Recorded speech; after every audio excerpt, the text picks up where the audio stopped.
Votre invitée à présent dans la grande interview en direct sur Boursorama, c'est Sarah Tayeb, la directrice générale d'eBay pour la France. Bonjour. Bonjour. Merci d'être avec nous sur Boursorama.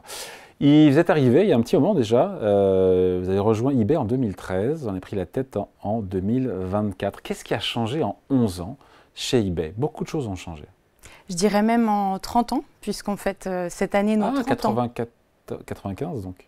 Oui, exactement, 95 aux États-Unis pour eBay, donc 30 ans d'innovation. Je dirais que par rapport à mon arrivée chez eBay, beaucoup de nouvelles technologies, beaucoup de nouvelles fonctionnalités et toujours surtout plus de services pour nos utilisateurs. Et toujours cette image méconnue d'eBay où on nous parle d'enchères et où on répond 80% d'annonces aujourd'hui sont à prix fixe. Ah, donc je suis un sale dinosaure. Donc pour moi, c'est vrai que, alors j'ai les chiffres, je le sais, c'est 20% effectivement aujourd'hui l'activité d'enchères, mais ça reste dans l'imaginaire collectif parce que c'est comme ça qu'on a tous connu eBay, notamment les plus anciens, dont je fais partie. Et donc eBay, c'est même presque plus, ou en tout cas de moins en moins un site de vente aux enchères.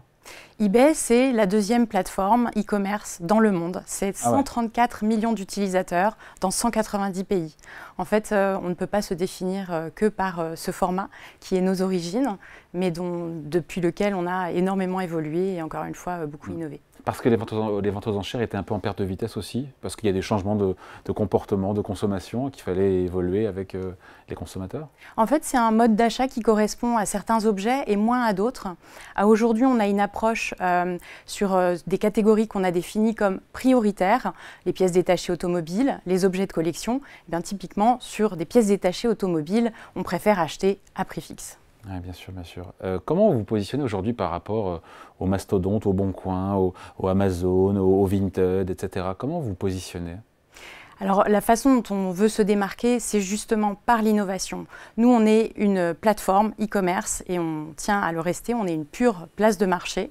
On n'est pas distributeur. Et notre objectif, c'est d'avoir la plateforme la plus facile à utiliser, la meilleure à utiliser. Amazon l'est aussi. Ils sont à la fois vendeurs et marketplace. Bien sûr. Et justement, alors, ils sont distributeurs et ils sont place de marché. Nous ne sommes que place de marché et nous ne voulons être qu'une place de marché. Donc nous sommes au service de nos utilisateurs et nous mettons la technologie au service des utilisateurs. Et quelle technologie par exemple différenciante par rapport à ce qu'on peut trouver, parce qu'il y a de la concurrence partout. Oui, et je vais vous parler d'intelligence artificielle. Vous allez me dire, on en trouve partout. Nous, l'angle vraiment le plus important qu'on adopte, c'est que l'intelligence artificielle, encore une fois, doit se faire au service de nos acheteurs et de nos vendeurs. Je vais prendre des exemples très concrets. L'intelligence artificielle, on vient de signer un partenariat avec OpenAI pour que l'expérience de shopping pour nos utilisateurs soit personnalisée. Donc il y a des recommandations qui est vraiment un algorithme toujours plus pertinent. Et puis pour nos vendeurs aussi, puisqu'on est constitué de millions de vendeurs particuliers et de vendeurs professionnels. Quelle répartition d'ailleurs? Vous me direz la répartition entre les vendeurs pros et les particuliers? Alors, je n'ai pas ce chiffre pour la France, mais au niveau monde, on est sur 80-20. Donc, encore une fois, on est majoritairement une plateforme où les transactions se font avec des vendeurs professionnels, des petites, des moyennes, des très grandes entreprises et des marques. Là aussi, encore une fois, parfois une conception sur laquelle on se trompe. Et encore une fois, l'intelligence artificielle nous permet d'apporter des nouveaux outils pour que la mise en ligne d'annonces, qui est fastidieuse et qui embête tous les vendeurs, qu'ils soient particuliers ou professionnels, soit plus facile et soit instantanée, tout en étant plus pertinente pour les moteurs de recherche et pour les algorithmes en dehors de eBay. Ce qui a fait le succès d'Amazon, c'est aussi la logistique. Est-ce que pour vous, ce n'est pas un frein justement de ne pas assurer cette partie-là qui est importante pour le consommateur, le dernier kilomètre, d'être livré en temps et en heure et de bonne manière? On est encore une fois sur notre positionnement et sur le cœur de notre métier qui est d'être la place de marché. Et on s'associe ensuite, on fait des partenariats pour offrir les outils dont nos vendeurs ont besoin. Sur la partie logistique, on a ce qui s'appelle la plateforme d'expédition qui permettent en fait à tous nos utilisateurs d'acheter et d'avoir des étiquettes d'expédition avec les plus gros faiseurs de tous les marchés, avec un tracking qui est intégré évidemment sur la plateforme. Donc les services sont là. Mais on s'associe avec des gens dont c'est l'expertise. Nous, notre expertise, on se concentre dessus, c'est la mise en relation des acheteurs et des vendeurs. Et des vendeurs qu'on peut retrouver sur eBay ou sur Amazon ou sur Vinted ou ailleurs finalement. Les mêmes vendeurs ont différents canaux de distribution et de vente. Alors ça dépend quelle typologie de vendeurs on adresse. La force d'eBay, c'est justement d'avoir tout type de vendeurs et encore une fois, tout type de commerce. On espère vraiment et on sait que certains vendeurs nous sont exclusifs et fidèles parce qu'ils aiment cet environnement, ils aiment le fait qu'on ne soit pas en concurrence sur la plateforme et qu'ils soient sur une place de marché unique. On a des chiffres sur la France, sur l'activité, ce que ça représente eBay en France en termes de... eBay en France, c'est 10 millions de visiteurs uniques tous les mois qui nous sont fidèles. eBay en France, c'est, d'après le dernier classement FEVAD, la 5e place de marché de seconde main. Donc on est très fiers de cette position et d'être toujours au cœur des Français. Vous avez raison, la seconde main, il faut en parler. Sarah Taïeb, la seconde main, qu'est-ce que ça représente? Il y a une volonté d'être sur ce créneau-là. Après, c'est un créneau qui est porteur. J'ai vu qu'eBay ne participait plus au Black Friday depuis 2021.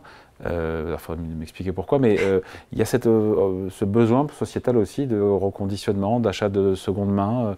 C'est devenu un axe prioritaire pour vous? Mais comme je le disais, on veut être porteur en fait du e-commerce de demain. Nous, on a vu l'évolution du e-commerce au travers des années et des besoins des consommateurs. Et aujourd'hui, depuis 2021, on a pris des engagements pour porter une consommation plus responsable. Pourquoi? Eh bien, 80% en fait de l'empreinte carbone d'un produit est liée à sa fabrication. Donc là où on peut agir, c'est en évitant, encore une fois, la surconsommation et c'est en prolongeant la vie des objets. Et ça peut paraître ambigu pour une place de marché, mais en fait, c'est possible. Et on veut montrer ces moyens les plus vertueux en poussant et en ayant des actions sur ce qu'on a appelé notre stratégie des 3 R. R comme revente, réparation et reconditionner. Comment on prolonge aujourd'hui la vie d'un objet? Eh bien, tout simplement, on peut acheter de seconde main. Mais peut-être que vous n'avez pas envie d'acheter un objet de seconde main. Peut-être que vous allez pouvoir réparer un objet. Et pour ça, vous allez trouver des pièces détachées et même avoir des outils pour trouver la compatibilité de cette pièce détachée pour pouvoir réparer vous-même votre objet et faire des économies.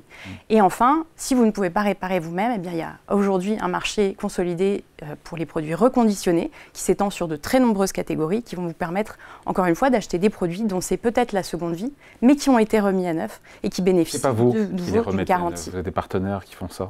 Exactement. Encore une fois, place de marché, c'est cohérent jusqu'au bout. Exactement. On a des partenaires solides. On a les plus grands acteurs du reconditionné en France et à l'étranger qui nous font confiance et qui ont leur boutique sur eBay.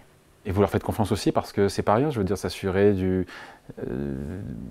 bon process, de reconditionnement, de suivi, de test. Enfin, voilà, il faut...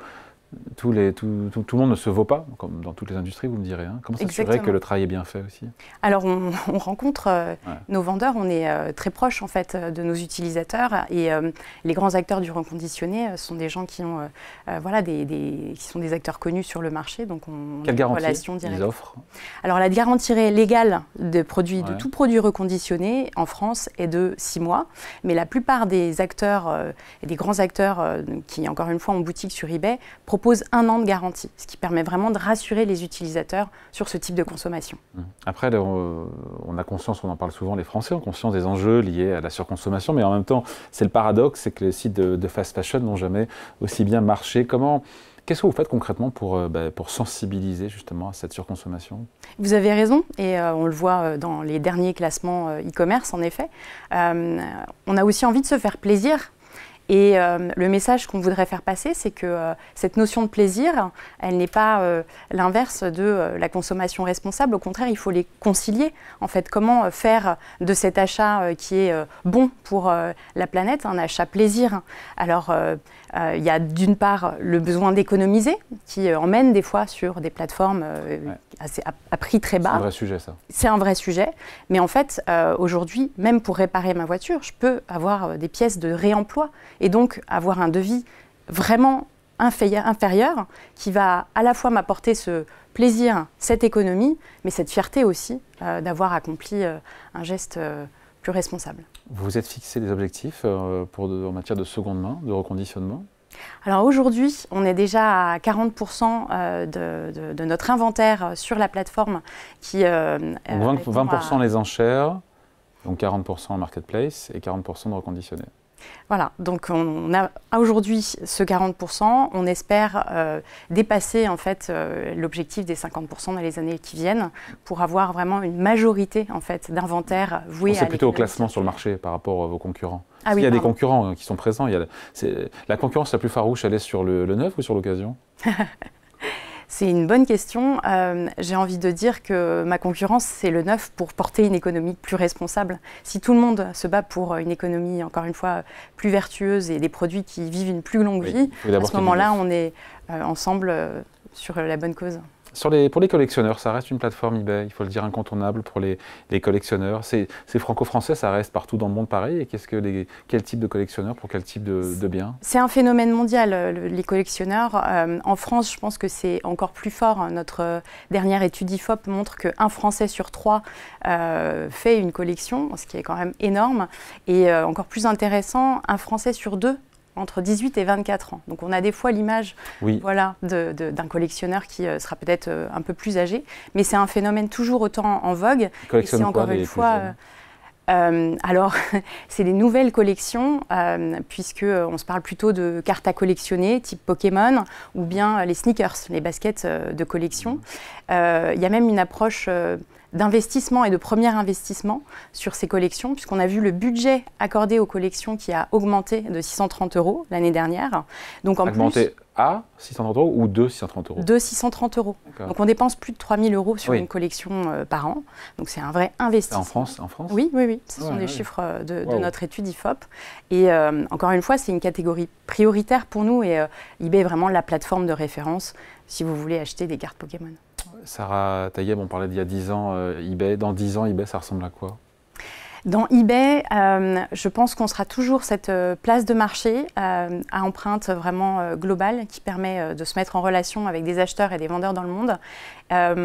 Et encore une fois, je pense que la technologie va se mettre au service de nos utilisateurs. L'expérience client est vraiment meilleure quand on va sur eBay par rapport à Amazon ou d'autres, encore une fois? J'espère. En tout cas, en termes d'intelligence artificielle, je pense qu'on fera de tels progrès qu'il sera toujours plus simple de mettre en vente et que quand on pensera à un objet, l'objet de nos rêves, l'objet de nos passions, qu'on trouve toujours sur eBay, eh bien, il viendra de plus en plus facilement à soi. Allez, merci pour cet entretien avec vous, Sarah Taïeb, directrice générale d'eBay pour la France, invitée de la grande interview en direct sur Boursorama. Merci à vous. Merci.